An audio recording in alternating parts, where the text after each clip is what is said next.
Good day, you beautiful tubers. I hope you're having a much better day than me.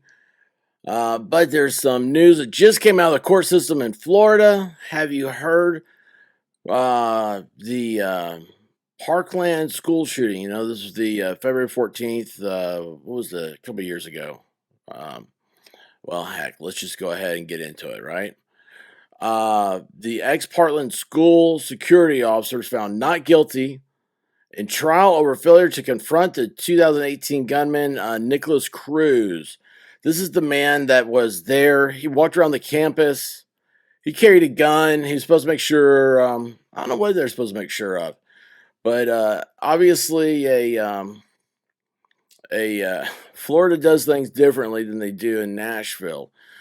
A former school security officer was found not guilty Thursday after he failed to confront the gunman who massacred 17 people at the Marjory Stoneman Douglas High School in Parkland, Florida in 2018. Scot Peterson, and that's some dude in another case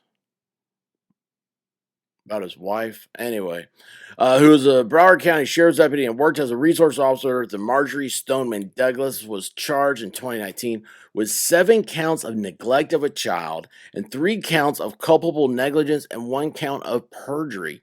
I wonder what the perjury was from. He broke down in tears as the unanimous decision was read Thursday. The charges carried a maximum potential sentencing of 96 and a half years in state prison.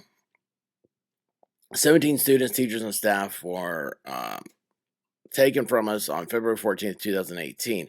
Previous lawyers for Peterson have denounced the charges against him as unprecedented and spurious. Previous lawyers. Why did he change? This is not a case I followed. Didn't really know what's going on, to tell you the truth. The state's actions appear to be nothing more than a thinly veiled attempt at politically motivated retribution against Mr. Peterson. The charges against Peterson should be dismissed immediately. He was the only other person at the school with a gun when the shooter opened fire. He was forced to retire following the school shooting. He was taken into custody in Broward County after a 15-month investigation that showed he refused to investigate the source of the gunshots, retreated during the active shooting while victims were being shot, and directed other law enforcement who arrived on scene to remain 500 feet away from the building, according to the Florida Department of Law Enforcement. Department Commissioner Rick Swearingen said in a news release that Peterson did absolutely nothing to stop the pew-pewing. There can be no excuse for his complete inaction and no question that his inaction caused life. The state attorney's office said the law enforcement department interviewed more than 180 witnesses as well as reviewed video surveillance during the investigation. Former student pled guilty to 17 counts of ending and 17 counts of attempted.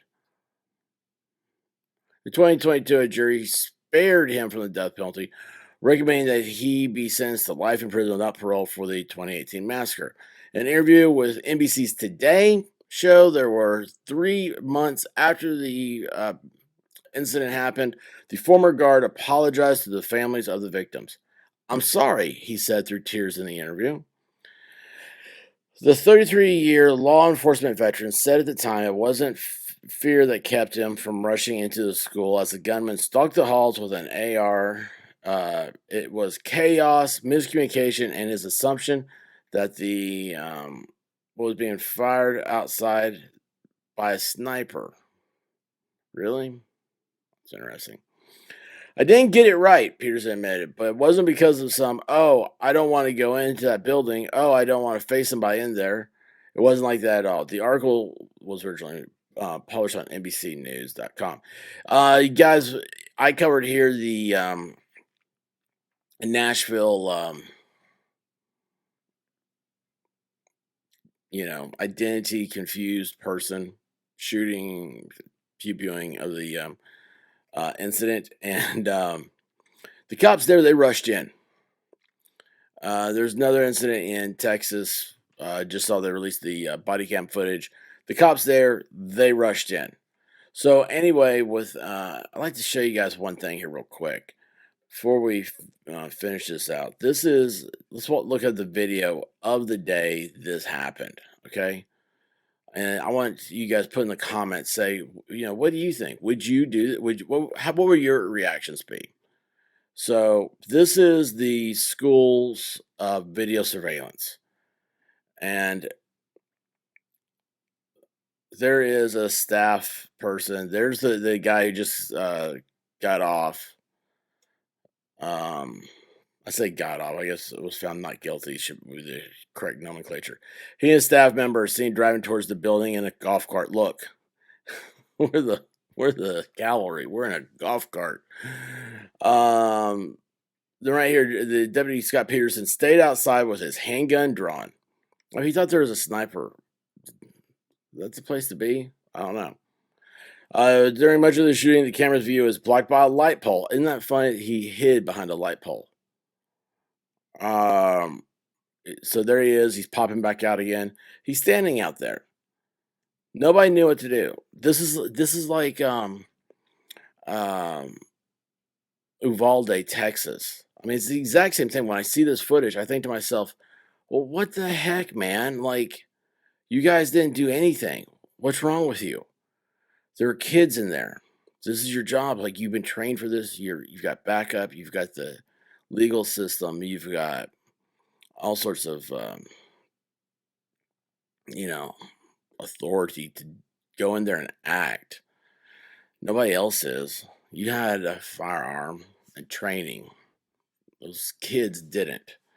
But the jury did not find him guilty. Do you think that's a right thing? Do you think now? Before we go further, there is a